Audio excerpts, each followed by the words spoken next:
So Rebecca Stetzer and I are having this conversation about diet culture and how insidious it is and how you don't even realize that it's everywhere. And first, maybe just can you tell me that story that you just shared about coming out of the YMCA where you live in Wisconsin? So by the way, it's all over the United States. It's not just here in Westchester County. Yep, Tell me what. definitely. Yeah. I was getting ready to leave the YMCA with my daughter, and on the marketing television screen on the wall came um, a, an ad for an upcoming class about intuitive fasting. Intuitive fasting. Intuitive Yes, fasting. intuitive fasting, as if you can fast according to what your body is telling you. This is kind of what I got from when I read about it, because apparently it started as a book and now it's a program Oh my that's goodness. being put out there. But it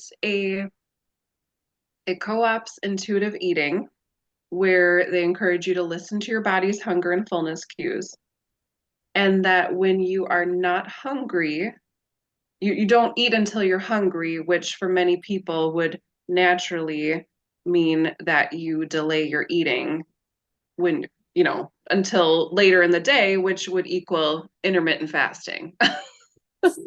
So in other words, you're supposed to not listen to your not that body's natural hunger because we know that when we go to sleep at night, Hmm. we're going through a fast, right? Isn't that an overnight fast? If Yep. even if you have a nighttime snack, even if you eat it like I don't know, I'm going to make this number up, 10 o'clock by the next morning, isn't that a Yep. fast? How many hours Yep. is that?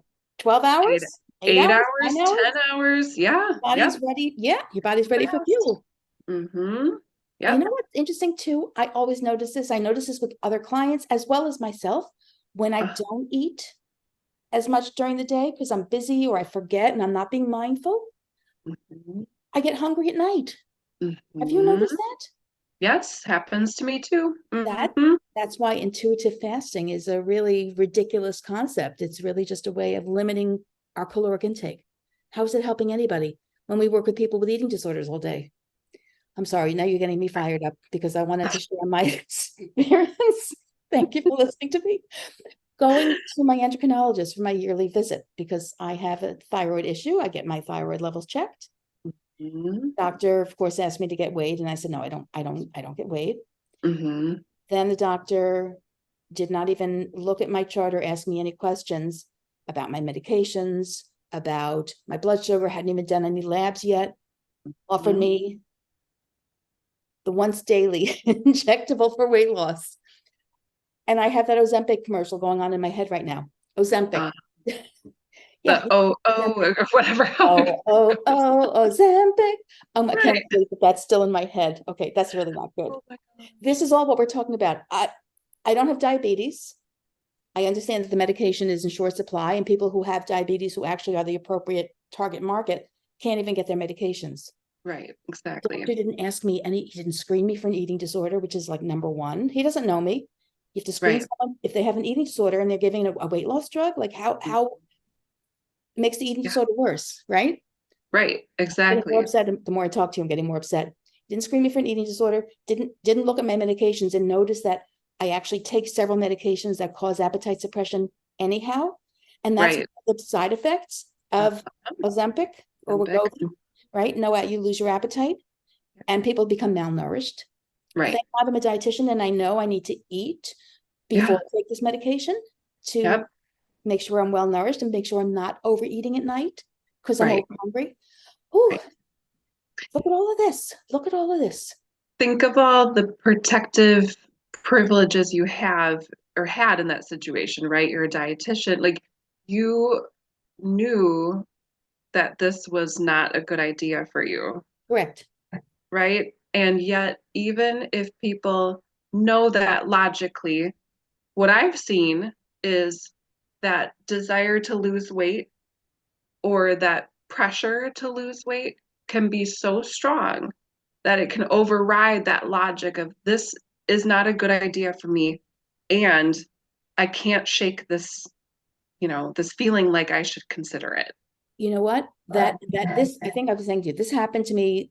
I want to say it was 3 weeks ago. I was going to write a blog about it sooner, but I Mm-hmm. was so activated in the office, even with all the privilege that I have, understanding it and knowing it, that I'm not an appropriate candidate for so many reasons.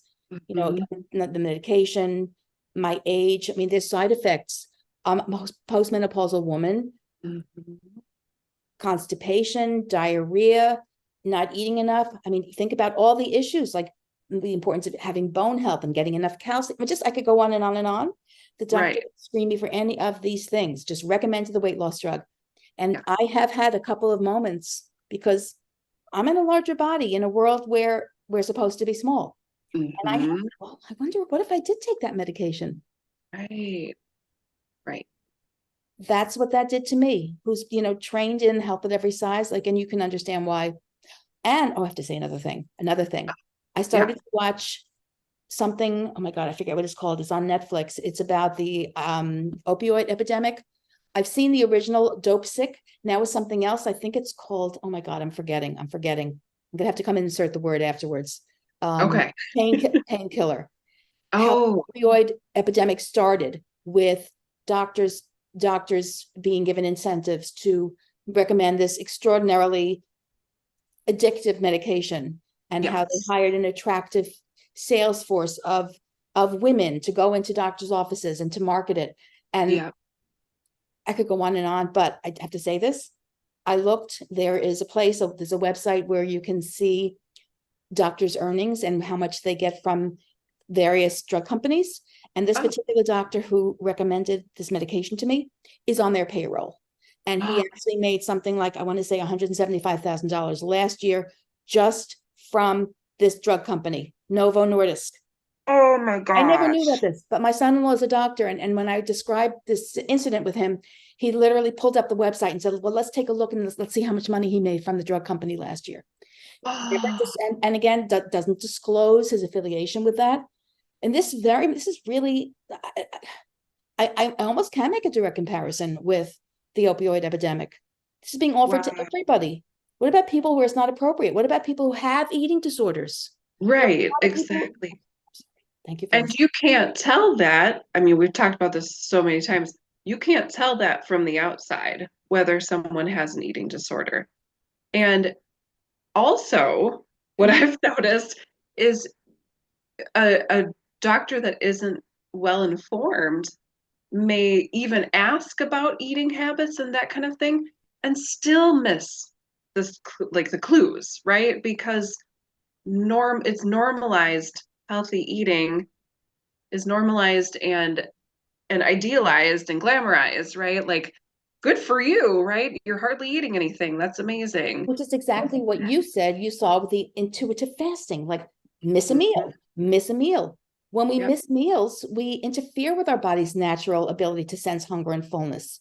And you Yes. know what? That was the other thing too. The doctor didn't screen for an eating disorder. He didn't screen for, what are my current exercise and eating habits? Do I exercise on a daily basis? Is there room Mm-hmm. for improvement? Right. And by the way, how doesn't matter that I'm a dietitian. How is my eating? Would it be helpful to have me see a dietitian? Right. Doctors, just take this injection, and particularly one that's in short supply right now. My Right. husband's diabetic. I know that he might be somebody who would be appropriate for. Right. Okay, thank you. Thank you for listening. Yeah. It does just fire me up. And I I was seriously considering when I saw that ad for intuitive fasting, I was like, at the YMCA, right? Like a place that's so family forward and has Absolutely. so many kids. Like, I think about every time I walk into that place, it's teeming with children from babies up to, teenagers, college students. And then, of course, there's adults too, whatever. But it's like, this is really harmful to It's so think that this incredibly, is. Oh, it's so incredibly harmful. You know, I know for a fact how you work with families and help them learn better nutrition. You mhm, really work with the Ellen Satter model. And I mhm. actually got the loveliest testimonial about you and how you helped one family in particular who were really a challenge.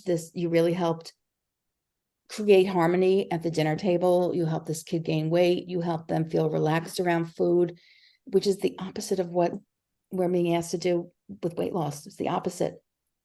Yes, it is the opposite. It's creating such a dysfunctional, relationship with food for the whole family, like the kids, the parents, increasing the stress around food. And it's just, so yes, I got super fired up thinking, great, in the Y, where you think it's, they teach so many good things, values, respect, helping Yes. others, all the way, taking care of yourself, and then it's like, now we're trying to say that intuitive fasting is taking care of yourself. And that drives me just bonkers how self-care is, like people are using self-care in a way that really looks like self-punishment. Absolutely. You know what, Rebecca?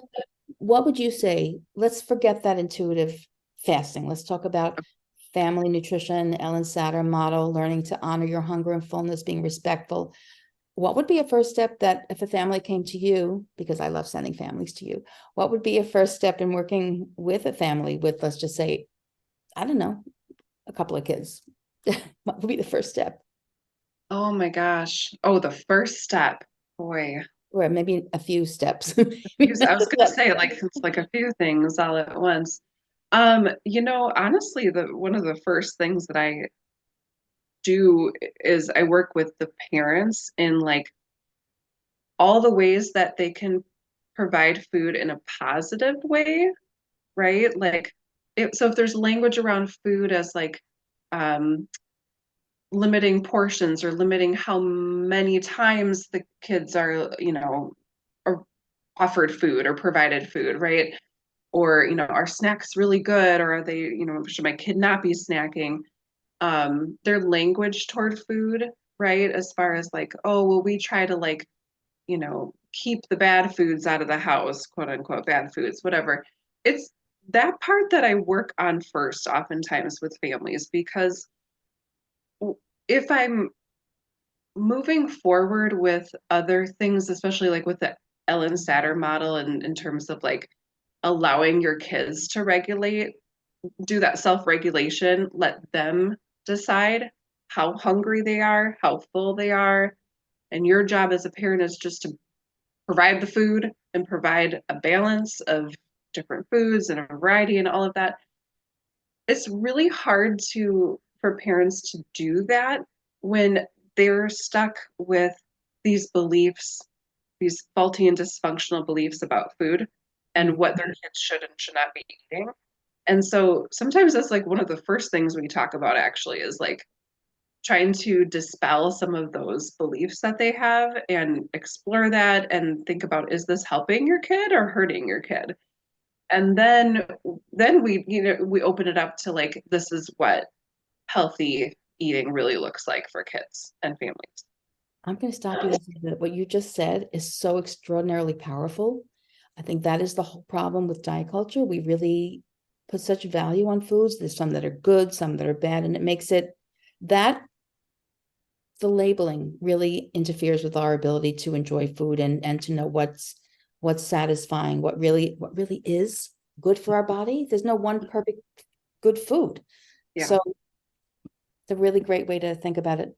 I'm going to stop our recording. Thank you so much, Rebecca. That was very, very helpful and informative.